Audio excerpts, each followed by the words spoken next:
Let's make some vegetable soup. If you're adventurous, you can just use any vegetables you have.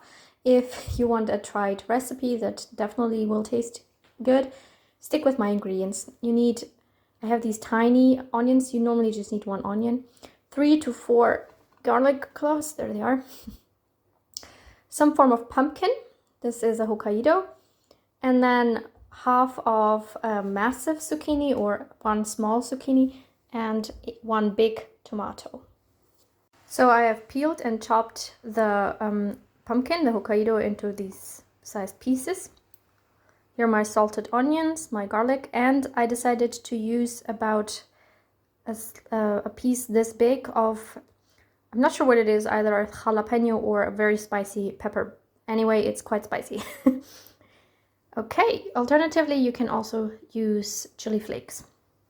Let's start cooking. If you have any oil left over, so this is the oil from a jar of artichokes. This is a fantastic way to use that oil.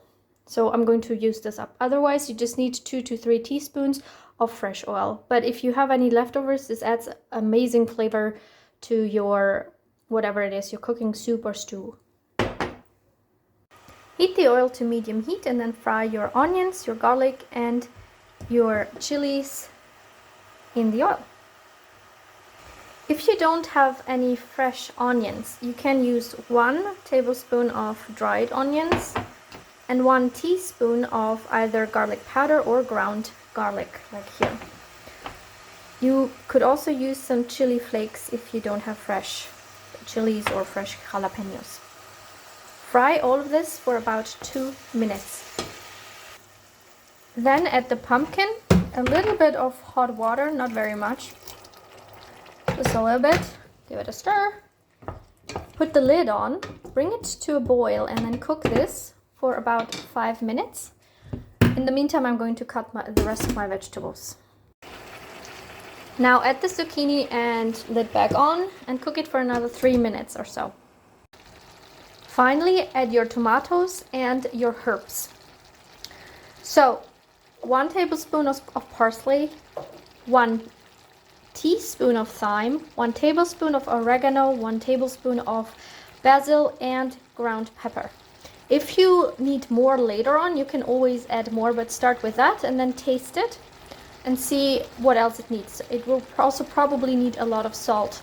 I added salt to my onions before I put them in. That's why I'm not actually adding salt right now. But yeah, cook all of this together, mix it all very, very well, and then cook it with the lid on for another 5 minutes. Finally, blend everything together with a handheld blender. Blend it as long as it has the consistency you want. If you like it chunky, leave it chunky. If you like it super smooth, keep blending until it is as smooth as you like your soup. And this is your vegetable soup. Do a taste test to make sure it has enough salt and any other herbs you want to add, and enjoy!